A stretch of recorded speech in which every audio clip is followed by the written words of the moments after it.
தமிழ்நாடு சட்டப்பேரவைத் தேர்தலில் வாக்கு சதவீதம் அதிகரித்திருந்தாலும் வாக்குப்பதிவு எண்ணிக்கை வளர்ச்சி விகிதம் கடந்த 15 ஆண்டுகளில் இல்லாத அளவில் குறைந்திருப்பது தெரியவந்துள்ளது. தமிழ்நாடு சட்டப்பேரவைத் தேர்தலில் சாதனை அளவாக 85 விழுக்காட்டுக்கு மேல் வாக்குகள் பதிவாகின.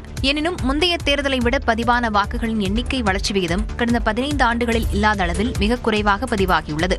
நடந்து முடிந்த சட்டப்பேரவைத் தேர்தலில் வாக்குப்பதிவு உயர்வு விகிதம் 5.5 விழுக்காடாக மட்டுமே உள்ளது.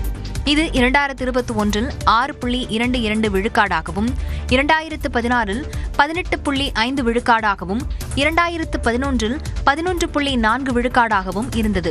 அதே நேரம் இந்த தேர்தலில் வாக்கு சதவிகிதம் 85.15 விழுக்காடாக உயர்ந்துள்ளது. பொதுவாக வாக்கு எண்ணிக்கை அதிகரிப்பதை ஆட்சி எதிர்ப்பு மனநிலையுடன் தொடர்புபடுத்தினாலும் வாக்குப்பதிவுக்கும் தேர்தல் முடிவுக்கும் இடையே எந்தவித தொடர்பும் இல்லை என்பது தரவுகள் மூலம் தெரியவந்துள்ளன. உதாரணமாக 2021 சட்டமன்ற தேர்தலில் வாக்குப்பதிவு முந்தைய தேர்தலை விட 1 விழுக்காட்டுக்கு மேல் குறைந்தது. ஆனாலும் அப்போதைய ஆளும் அதிமுக ஆட்சி மாறி திமுக ஆட்சிக்கு வந்தது. மொத்தம் பதிவான வாக்குகளை பொறுத்தவரை 2021 27 லட்சம் வாக்குகள் கூடுதலாக பதிவாகின. ஆனாலும் இது 2016 பதிவான வாக்குகளை விட 41 லட்சம் குறைவாகும். இதன் மூலம் வாக்குப்பதிவு எண்ணிக்கையை விட அரசியல் காரணிகளே தேர்தல் முடிவை தீர்மானிப்பதாக அரசியல் விமர்சகர்கள் தெரிவிக்கின்றனர். தமிழ்நாடு சட்டமன்ற தேர்தலில் பல தொகுதிகளில் கடும் இழுபறி இருக்கலாம் என்று எதிர்பார்க்கப்படுகிறது. 2008ஆம் ஆண்டில் நடந்த தொகுதி மறுவரையறைக்கு பிறகு நடைபெற்ற 3 சட்டமன்ற தேர்தல்களில் வெற்றியாளர்களுக்கும் 2ஆம் இடத்தில் உள்ளவர்களுக்கும் இடையிலான வித்தியாசத்தை ஆராய்ந்தால் 2016 தான் மிக நெருங்கிய போட்டி நிலவியது. அந்த தேர்தலில் ஆளும் அதிமுகவுக்கும் திமுக தலைமையிலான கூட்டணிக்கும் இடையிலான வாக்கு வித்தியாசம் சுமார் 1 விழுக்காடாக இருந்தது. அப்போது 50% மேற்பட்ட தொகுதிகளில் 5000க்கும் குறைவான வாக்கு வித்தியாசத்திலேயே வெற்றி தீர்மானிக்கப்பட்டது. இதற்கு மக்கள் நல கூட்டணி, பாமக மற்றும் பாஜக தனித்து போட்டியிட்டதே காரணமாக பார்க்கப்பட்டது. 2021 தேர்தலில் இவற்றில் பெரும்பாலான கட்சிகள் திமுக அல்லது அதிமுக கூட்டணியில் இணைந்திருந்தன. தற்போதும் அதே நிலைதான் நீடிக்கிறது. எனினும் தமிழக வெற்றிக் கழகத்தின் வருகையால் வாக்குகள் பிரியும் சூழல் உருவாகியுள்ளது. இது திமுக அதிமுக கூட்டணி கட்சிகளின் வெற்றி விளிம்பை குறைக்கும் என எதிர்பார்க்கப்படுகிறது. பலமுறை போட்டி நிலவும் போது குறைவான வாக்கு வித்தியாசத்தில் வெற்றி தோல்வி முடிவு மாறும் என்பதால் இந்த தேர்தல் முடிவு பெரும் எதிர்பார்ப்பை ஏற்படுத்தியுள்ளது. ஆபரண தங்கத்தின் விலை சவரனுக்கு 200 ரூபாய் உயர்ந்து 1,13,600 ரூபாய்க்கு விற்பனையாகிறது. மேற்காசியாவில் நிலவும் போர் சூழலால் தங்கத்தின் மீதான முதலீடு அதிகரித்திருப்பதால் தங்கம் விலை ஏறுமுகத்திலேயே இருந்து வந்தது. எனினும் கடந்த 3 நாட்களாக தங்கம் விலை குறைந்து வந்தது. இந்நிலையில் சனிக்கிழமை தங்கத்தின் விலை உயர்ந்துள்ளது.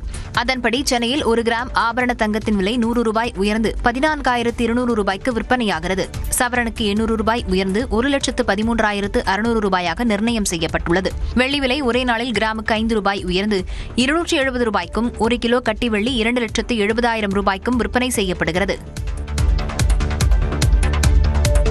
சட்டமன்ற தேர்தலில் வாக்களிப்பதற்காக சொந்த ஊர்களுக்கு சென்ற மக்கள் மீண்டும் சென்னை உள்ளிட்ட நகரங்களுக்கு திரும்ப ஏதுவாக இன்றும் நாளையும் 14,508 சிறப்பு பேருந்துகள் இயக்கப்படுகின்றன. இது தொடர்பாக அரசு விரைவு போக்குவரத்து கழக மேலாண் இயக்குநர் மோகன் வெளியிட்டுள்ள செய்திக்குறிப்பில் சென்னைக்கு தினசரி இயக்கக்கூடிய 2,092 பேருந்துகளுடன் இன்று கூடுதலாக 1,295 பேருந்துகள் இயக்கப்பட உள்ளதாக தெரிவித்துள்ளார். அதேபோல் கோவை, பெங்களூரு உள்ளிட்ட பிற ஊர்களுக்கு 2,500 சிறப்பு பேருந்துகள் இயக்கப்படும் என கூறப்பட்டுள்ளது. நாளை சென்னைக்கு தினசரி இயக்கக்கூடிய 2,092 பேருந்துகளுடன் 3,184 சிறப்பு பேருந்துகள் இயக்கப்பட உள்ளன. மேலும் கோவை, பெங்களூரு உள்ளிட்ட பிற நகரங்களுக்கு வழக்கமான பேருந்துகளுடன் கூடுதலாக 3,345 சிறப்பு பேருந்துகள் என 2 நாட்களில் மட்டும் மொத்தம் 14,508 பேருந்துகள் இயக்கப்பட உள்ளதாக தெரிவிக்கப்பட்டுள்ளது. கூட்ட நெரிசலை தவிர்க்க www.tnstc.in என்ற இணையதளம் மூலம் பயணிகள் டிக்கெட் முன்பதிவு செய்யலாம் என அரசு போக்குவரத்து கழகம் தெரிவித்துள்ளது. வளிமண்டல கீழடுக்கு சுழற்சி காரணமாக தமிழ்நாட்டில் கடலோர மாவட்டங்களில் 5 நாட்களுக்கு மழைக்கு வாய்ப்புள்ளதாக வானிலை ஆய்வு மையம் தெரிவித்துள்ளது. இதுகுறித்து வானிலை ஆய்வு மையம் வெளியிட்டுள்ள அறிக்கையில் இன்று முதல் வரும் 28ஆம் தேதி வரை மேற்கு தொடர்ச்சி மலை மாவட்டங்கள், தென் தமிழக கடலோர மாவட்டங்களில் மிதமான மழை பெய்யக்கூடும் என கூறியுள்ளது. வரும் 29 மற்றும் 30 ஆகிய தேதிகளில் தமிழகம், புதுச்சேரி மற்றும் காரைக்காலில் மிதமான மழை பெய்யும் என்றும் வானிலை ஆய்வு மையம் கணித்துள்ளது.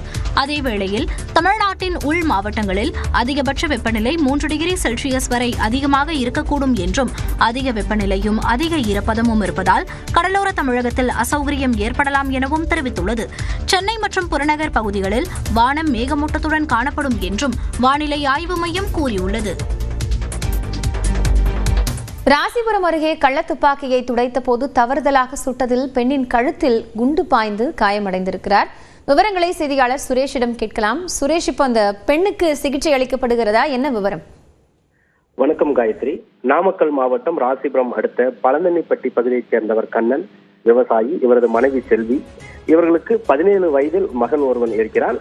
அவர் பள்ளி படிப்பை பாதியில நிறுத்திவிட்டு தற்போது தந்தையுடன் விவசாய பணியில் ஈடுபட்டு வந்தார். இந்த நிலையில் அந்த சிறுவன் சட்ட விரோதமாக வாங்கி வைத்திருந்த நாட்டு துப்பாக்கியை வீட்டில் சுத்தம் செய்து கொண்டிருந்ததாக தெரிகிறது. அப்போது தவறுதலாக விரல் பட்டதில் துப்பாக்கி திடீரென வெடித்தது. இந்த வெடிப்பில் பாய்ந்த குண்டு அருகில் இருந்த அவரது தாய் செல்வியின் கழுத்தில் பட்டு அவர் படுகாயம் அடைந்தார். இதையடுத்து அப்பகுதி மக்கள் உடனடியாக அவரை மீட்டு நாமக்கல் அரசு கல்லூரி மருத்துவமனைக்கு அனுப்பி வைத்தனர். அங்கு அவர் தற்போது தீவிர சிகிச்சை பிரிவில் சேர்க்கப்பட்டு சிகிச்சை பெற்று வருகிறார். இந்த சம்பவம் குறித்து வெண்ணந்தூர் போலீசார் வழக்கு பதிவு செய்து சட்டவிரோதமாக நாட்டு துப்பாக்கியை வைத்திருந்த சிறுவனை கைது செய்து விசாரணை நடத்தினர். பின்னர் சிறுவன் நீதிமன்ற காவலில் சிறுவர் சீர்திருத்த பள்ளிக்கு அனுப்பப்பட்டார். கள்ள துப்பாக்கி வெடித்து தாய் படுகாயமடைந்த இந்த சம்பவம் ராசிபுரம் பகுதியில் பெரும் பரபரப்பை ஏற்படுத்தியுள்ளது. தற்போது வெண்ணந்தூர் போலீசார் சிறுவனிடம் எப்படி நாட்டு துப்பாக்கி கிடைத்தது என்பது குறித்து தீவிர விசாரணை மேற்கொண்டு வருகின்றனர். கைது. நன்றி சுரேஷ், இது குறித்த விவரங்களுக்காக.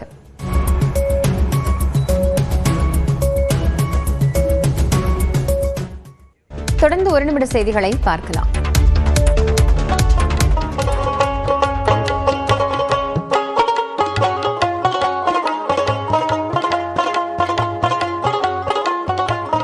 மேற்குவங்க தேர்தல் பரப்புரைக்கு மத்தியில் ஹூக்ளி நதியில் படகு மூலமாக பயணம் செய்த பிரதமர் நரேந்திர மோடி படகோட்டிகளுடன் கலந்துரையாடினார். மேற்குவங்க சட்டப்பேரவை தேர்தலுக்கான முதற்கட்ட வாக்குப்பதிவு வியாழக்கிழமையன்று நடைபெற்று முடிந்தது.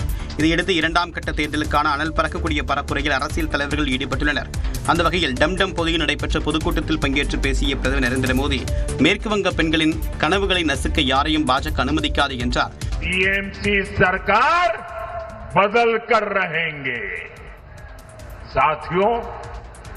टीएमसी एक महिला विरोधी पार्टी है और BJP women lead development model पर चलती है. பாஜக அரசு அமைந்ததும் பெண்களுக்கு எதிராக இழைக்கப்பட்ட அனைத்து கொடுமைகள் மீதும் நடவடிக்கை எடுக்கப்படும் என்றும் பிரதமர் நரேந்திர மோடி உறுதியளித்தார்.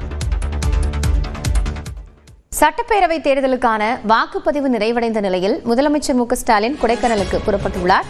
கூடுதல் தகவல்களை செய்தியாளர் சிவகுமாரிடம் கேட்கலாம். சிவகுமார், இப்போ முதலமைச்சர் குடும்பத்தோடு கொடைக்கானல் புறப்பட்டு இருக்கிறார், விவரம் என்ன?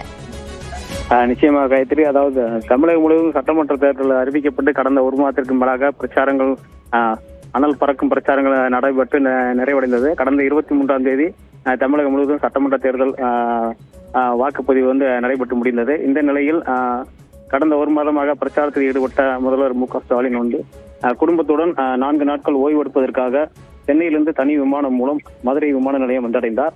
இங்கிருந்து சாலை மார்க்கமாக கொடைக்கானல் புறப்பட்டு செல்கிறார். மதுரை விமான நிலையம் வருகை தந்த முதல்வர் மு க ஸ்டாலினை சபாநாயகர் அப்பாவு வரவேற்றார். அதனைத் தொடர்ந்து காரில் ஏறுவதற்காக சென்ற முதல்வரிடம் செய்தியாளர்கள் தமிழக தேர்தலிலிருந்து திமுக வெற்றி வாய்ப்பு எப்படி உள்ளது என்று கேள்வி எழுப்பியதற்கு சூப்பராக உள்ளது என்று கூறினார். மீண்டும் திமுக வெற்றி பெறுமா என்று கேட்டதற்கு கட்டை விரலை காட்டி சிரித்த முகத்துடன் தனது காரில் ஏறி கொடைக்கானல் புறப்பட்டு சென்றார். காயத்ரி. நன்றி சிவகுமார், விவரங்களுக்காக.